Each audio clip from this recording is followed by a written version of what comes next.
எல்லா புகழும் விண்ணையும் மண்ணையும் படைத்து பரிபாலித்துக் கொண்டிருக்கும் ஏக இறைவனான அல்லாஹ்வுக்கே எல்லா புகழும். மேலும் உத்தம நபி உன்னத நபி முத்து முஹம்மது ஸல்லல்லாஹு அலைஹி வஸல்லம் அவர்கள் மீதே அல்லாஹ்வுடைய சாந்தியும் சமாதானமும் அன்றும் இன்றும் என்றென்றும் உண்டாகட்டுமாக.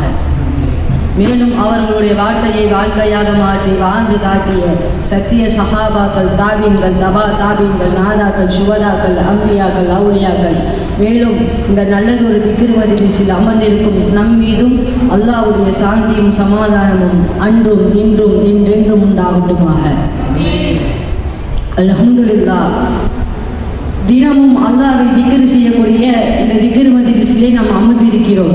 இந்த திக்ர் மஜ்லிஸுடைய நோக்கம் என்னவென்று கேட்டால், படைத்த அல்லாஹ்வுடைய ஞாபகமே இல்லாமல் வாழ்ந்து கொண்டிருக்கும் இந்த காலகட்டத்தில் அல்லாஹ்வை நினைவூட்டுவது மட்டுமே அடிப்படையாக கொண்டு, அல்லாஹ்வை திக்ர் செய்வதை மட்டுமே நோக்கமாக கொண்டு செயல்பட்டு வருகிறது இந்த திக்ர் மஜ்லிஸ். மேலும் சிறப்பாக அல்லாஹ் குர்ஆனில் கூறியிருக்கக்கூடிய அவனுடைய பெயர்களை அர்த்தத்துடன் விளக்கத்துடன் ஓதுவதே இந்த திக்ர் மஜ்லிஸுடைய நோக்கமாக இருக்கிறது. 11 நாட்களுக்கு முன்னால் ஆரம்பித்த இந்த திக்ர் மஜ்லிஸ் இன்று 12வது நாளில் நாம் அமர்ந்திருக்கிறோம். இன்று நாம் பார்க்க இருக்கிற அல்லாஹ்வுடைய திருப்பெயர் அர்-ராஃபியூ. அர்-ராஃபியூ அர்த்தம் என்னவென்று கேட்டால் உயர்த்தக்கூடியவர். எப்படி அல்லாஹ் இந்த பூமியை விட்டு வானத்தை எந்த ஒரு தூணும் இல்லாமல் உயர்த்தி வைத்திருக்கிறார், அது மட்டும் இந்த உயர்த்துவதின் அர்த்தம் அல்ல. படைப்புகளிலே உயர்ந்த படைப்பாக மனித படைப்பு இருக்கிறது. அந்த மனித படைப்பிலே உயர்ந்தவராக முஸ்லிம்கள் இருக்கிறார்கள். முஸ்லிம்களிலே உயர்ந்தவராக இறையச்சமுடையவர்கள் இருக்கிறார்கள். இறையச்சமுடையவர்களிலே உயர்ந்தவராக நபிமார்கள் இருக்கிறார்கள். அந்த நபிமார்களிலே உயர்ந்தவராக அல்லாஹ் குர்ஆனில் கூறக்கூடிய 25 நபிமார்கள் இருக்கிறார்கள். அதிலும் உயர்ந்தவராக இறை நபி ஸல்லல்லாஹு அலைஹி வஸல்லம் அவர்கள் இருக்கிறார்கள். படைப்புகளை மட்டும் அல்லாஹ் உயர்த்தவில்லை, சில அமல்களை விட சில அமல்கள் உயர்ந்தது என கூறுகிறார். நபி ஸல்லல்லாஹு அலைஹி வஸல்லம் அவர்கள் கூறுகிறார்கள், ஒரு போரில் அல்லாஹ்வுடைய பாதையில் ஒரு போரில் சென்று ரத்தத்தை எடுப்பதோ அல்ல ரத்தத்தை விடுவதை விட உயர்ந்தது அல்லாஹ்வை திக்ர் செய்வது, அல்லாஹ்வை நினைவூட்டுவது என கூறுகிறார்கள். அப்படிப்பட்ட அந்த உயர்ந்த அமலை அல்லாஹ் உயர்த்தக்கூடியவன் என்ற பெயரை வைத்து நாம் திக்ர் செய்வோம்.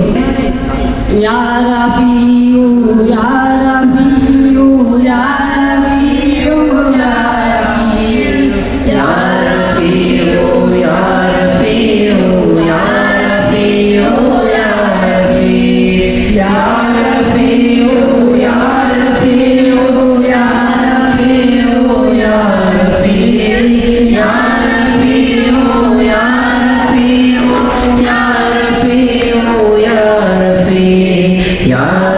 ரஃபீயூ யா ரஃபீயூ யா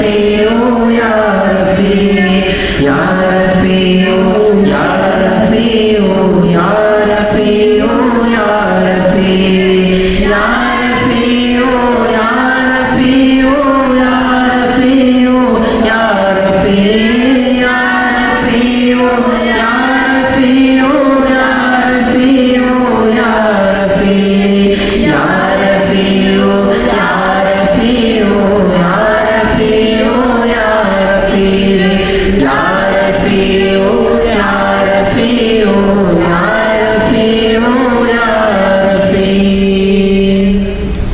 அல்ஹம்துலில்லாஹ். அடுத்ததாக நாம் பார்க்க இருக்கிற அல்லாஹ்வுடைய திருப்பெயர் அல்-முஹீத். அல்-முஹீதுடைய பொருள் என்னவென்று கேட்டால் கண்ணியம் அளிக்கக்கூடியவர். அதற்கு ஒரு சிறந்த எடுத்துக்காட்டாக நாம் சொல்ல வேண்டும் என கேட்டால், இப்ராஹிம் அலைஹிஸ்ஸலாம் அவர்களுக்கு 2 மகன், ஒன்று இஸ்மாயில் அலைஹிஸ்ஸலாம் அவர்கள், ஒன்றொன்று இஸ்ஹாக் அலைஹிஸ்ஸலாம் அவர்கள். இஸ்ஹாக் அலைஹிஸ்ஸலாம் அவர்களை அல்லாஹ் எப்படி கண்ணியம் அளிக்கிறான் என்று கேட்டால், இஸ்ஹாக் அலைஹிஸ்ஸலாம் இஸ்மாயில் அலைஹிஸ்ஸலாம் அவர்களுக்கு பிறகு வந்த அனைத்து நபிமார்களுமே இஸ்ஹாக் அலைஹிஸ்ஸலாம் அவர்களுடைய வம்சத்தில் வருகிறார்கள். ஆனால் இஸ்மாயில் அலைஹிஸ்ஸலாம் அவர்களை அல்லாஹ் எப்படி கண்ணியம் அளிக்கிறான் என கேட்டால், இஸ்ஹாக் அலைஹிஸ்ஸலாம் இஸ்மாயில் அலைஹிஸ்ஸலாம் அவர்களுக்கு பிறகு வந்த அனைத்து நபிமார்களும் அவர்களுடைய வம்சத்தில் வந்தாலும் ரஹ்மத்துல் ஆலமீனான முத்து முஹம்மது நபி ஸல்லல்லாஹு அலைஹி வஸல்லம் அவர்கள் இஸ்மாயில் அலைஹிஸ்ஸலாம் அவர்களுடைய வம்சத்தில் வருகிறார்கள். இதை கொண்டு அவர்களை கண்ணியப்படுத்துகிறான் அல்லாஹ். அதே போலவே இஸ்மாயில் அலைஹிஸ்ஸலாம் அவர்களை மட்டும் அல்லாஹ் கண்ணியப்படுத்தவில்லை, நம்மையும் கண்ணியப்படுத்துகிறான். எல்லா நபிமார்களும் கேட்டும் கிடைக்காத ஒரு கண்ணியம் நமக்கு கிடைத்தது. அதான் இந்த உம்மத்தே முஹம்மதியா. இந்த உலகில் மட்டும் இந்த கண்ணியம் கிடையாது. நாளை சுவனத்திலே எல்லா நபிமார்களுடைய உம்மத் செல்வதற்கு முன்னால் முதல் உம்மத்தாக நாம் அந்த சுவனத்தில் செல்வோம். நிச்சயமாக கண்ணியம் அளிக்கக்கூடியவன் அல்லாஹ்வை தவிர வேறு யாரும் இல்லை. யா முஈசு யா முஈசு யா முஈசு யா முஈஸ் யா முஈசு யா முஈசு யா முஈசு யா முஈஸ் யா முஈசு யா முஈசு யா முஈசு யா முஈஸ் யா முஈசு யா முஈசு யா முஈசு யா முஈஸ் யா முஈசு யா முஈசு யா முஈசு யா முஈஸ். அல்ஹம்துலில்லாஹ். இந்த திக்ர் மஜ்லிஸை நான் ஒரு துஆவுடன் முடிக்க ஆசைப்படுகிறேன். இந்த திக்ர்களை நம்முடைய நாவால் மட்டும் சொல்லாமல் நம்முடைய உள்ளத்தில் இருந்து சொல்ல வேண்டும்.